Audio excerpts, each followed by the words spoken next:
Welcome to our online audio library. My name is Mr. Bookman. If you enjoy audiobooks, make sure you press the like button, subscribe, and turn on all notifications so you don't miss any of our new uploads. I just looked up today's book on our audio card catalog, and it is now playing and ready on your device. So, with that said, let's get right into the book.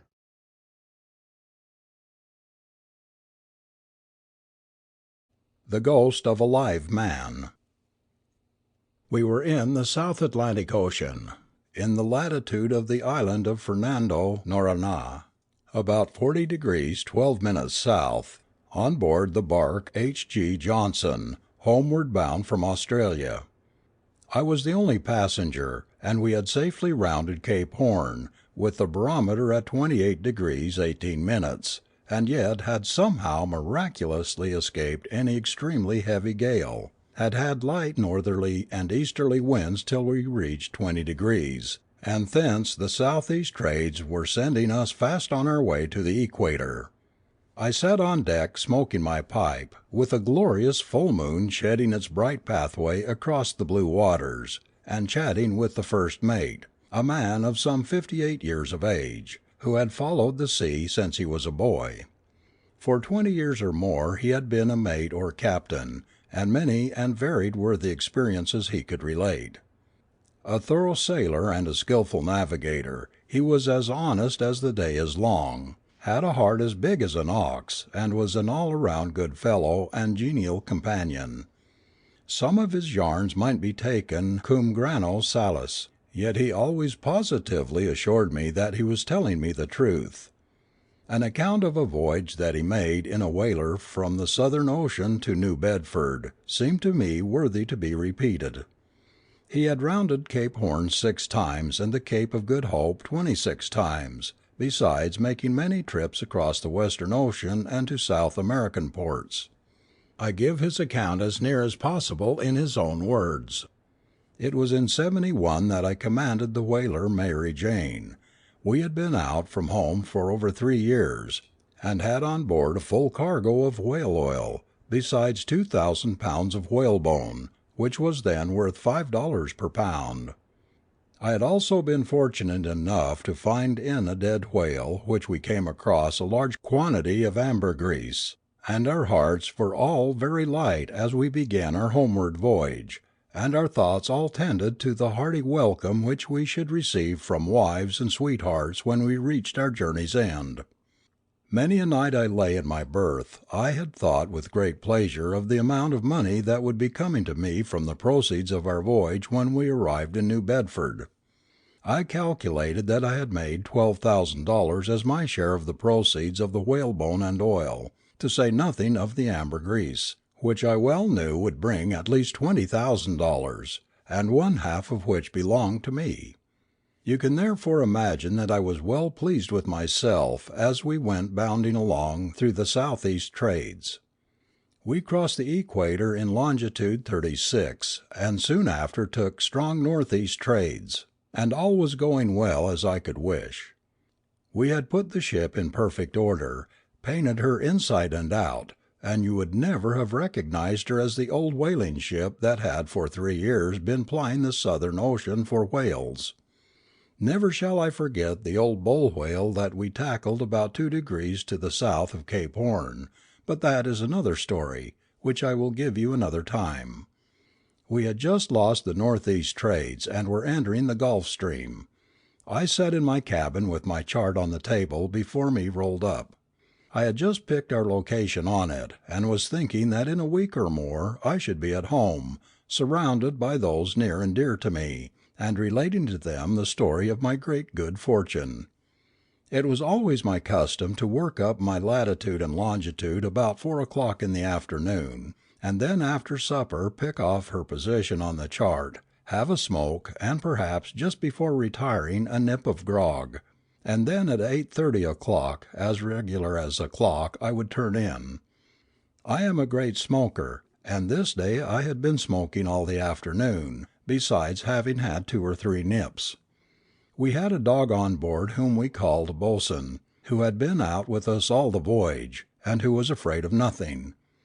He had endeared himself to every man on board, and when bo'sun took water, something very serious was in the wind.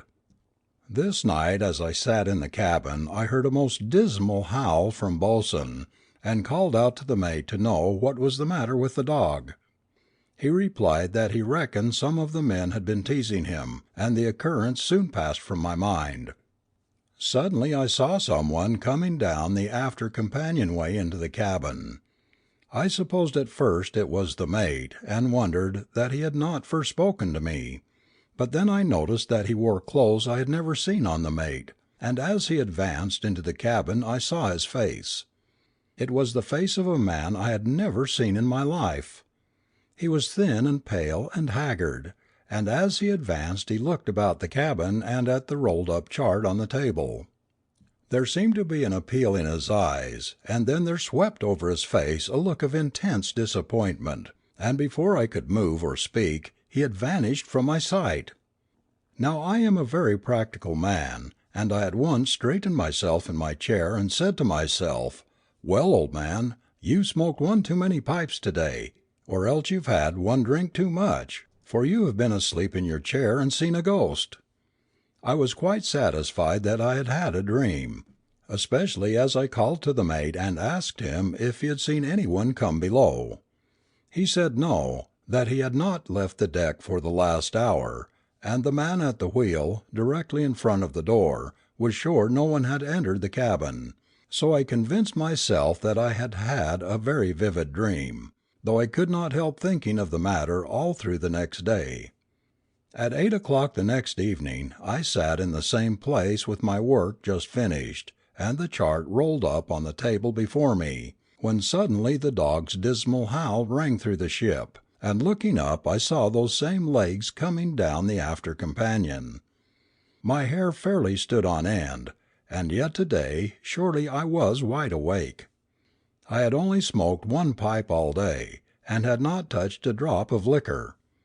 The same wan, emaciated figure walked into the cabin, glanced inquiringly and appealing at me, and again there spread over his face that look of utter disappointment, as if he had sought something and failed to find it, and again he disappeared. I rushed on deck to the mate and told him all I had seen the last 2 nights, but he made light of it, and assured me I had been asleep or smoking too much.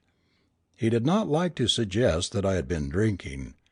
Still, I could see that the thought that came into his mind was, "The old man has seen him again."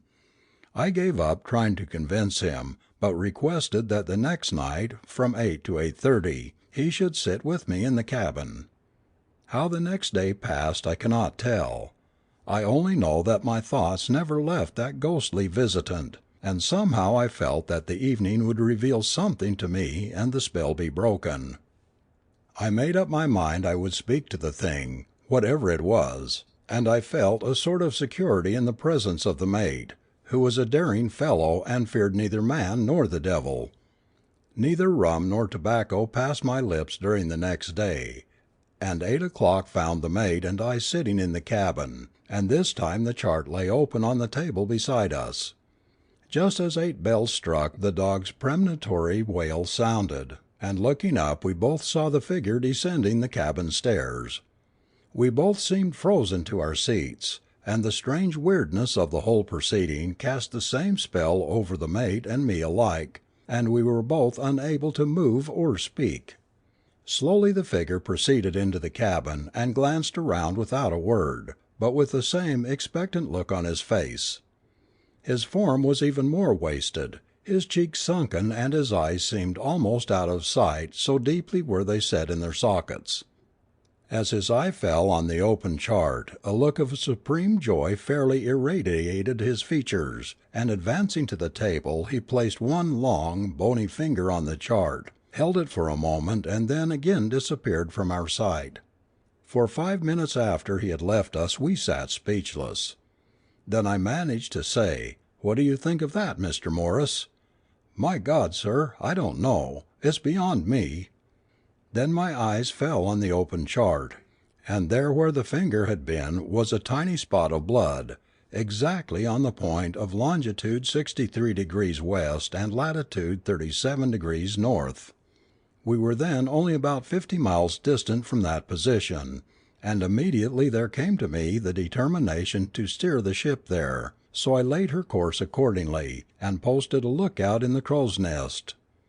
At 5 o'clock in the morning, just as the east began to grow grey, the lookout called out, "Boat on the lee bow," and as we came up to it we found 4 men in it, 3 dead and one with just a remnant of life left in him.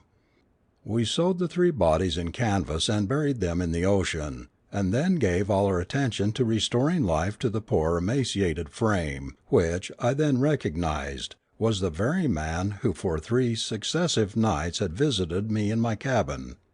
By judicious and careful nursing, life gradually came back to him, and in 4 days' time he was able to sit up and talk with me in the cabin.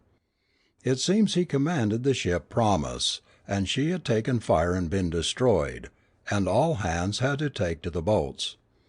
10 were in the boats at first, but their food had given out, and one by one he had seen them die, and one by one he had cast the bodies overboard.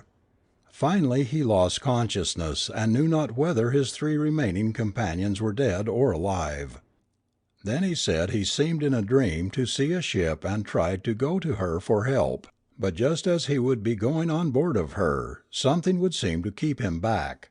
3 times in his dreams he tried to visit this ship, and the last time there seemed to come to him a certain satisfaction, and he felt that he had succeeded in his object. Turning to my table, he said, "Let me take your chart. I'll show you just where we were." "Stop," said I. "Don't take that chart. It is an old one and all marked over. Mark your position on this new one." He took my pencil and knife, and carefully sharpened his pencil. Then, taking my dividers, he measured his latitude and longitude and placed a pencil dot at a point on the clean chart. As he lifted his hand he said, "Oh, excuse me, Captain. I cut my finger in sharpening the pencil and left a drop of blood on the chart." "Never mind," said I, "leave it there." And then I produced the old chart, and there, in an exactly corresponding place, was the drop of blood left by my ghostly visitor. Then looking steadily into my face, the mate solemnly added, "I can't explain this, sir. Perhaps you can. But I can tell you on my honor it's God's own truth that I have told you." Story 17